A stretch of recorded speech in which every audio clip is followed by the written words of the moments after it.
Жылу алмасу ортақ температура. Жылу алмасу дегеніміз температура әртүрлі екі дене қосылған кезде ыстық дене энергия жоғалта бастайды, суық дене энергия қабылдай бастайды. Бұл процесс екі дененің ортақ температураға жеткенге дейін жалғасады. Температура ортақ болған кезде бұл жылу алмасу тоқтайды.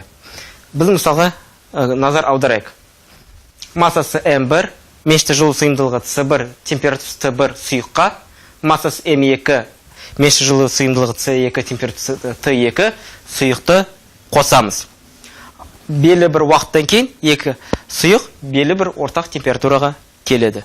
Енді осыны температура шкалада бұл процесті зерттейік. Бізде есеп шарты бойынша Т2 Т1-ден жоғары болады.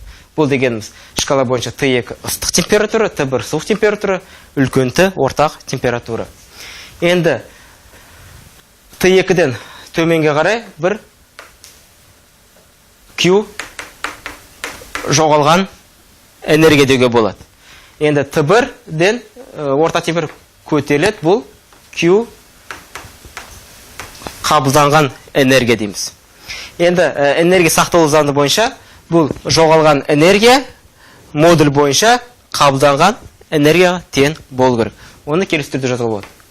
Модуль қабылданған тең болу керек, модуль жоғалған. Енді осыны жіктеп жазайық. Бірінші дене М1, меншікті жылу сыйымдылығы С1, енді температура өзгеруі. Мына жерде ортақтан бастаптан аламыз. Бұл Т минус Т1 дейміз. Бұл бізде қабылданған энергия болады. Бұны теңестіреміз жоғалған энергия. Бізде жоғалған энергия ыстық дене жоғалтады. Сондықтан М2 меншікті жылу сыйымдылығы 2. Енді байқаңыздар, ереже бойынша ортақтан бастапқыны алуымыз керек. Бірақ мына жерде бізде минус шама шығады. Өткен неге?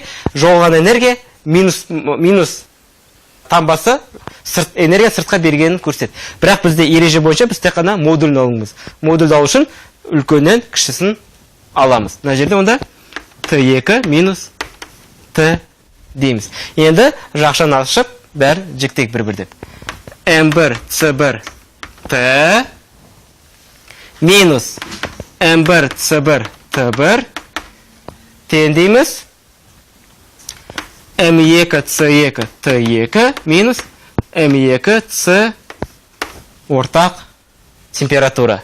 Енді ортақ температура бар шамаларды теңдіктің бір жағына жинайық.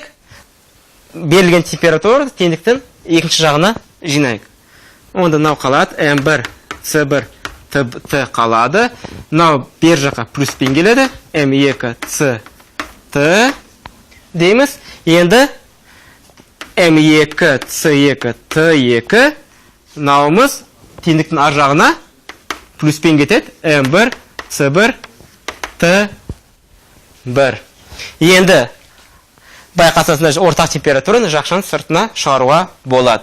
Ол болады бізде онда М1 С1 қосу М2 С2 Т тең болады. М1 С1 Т1 қосылған М2 С2 Т2.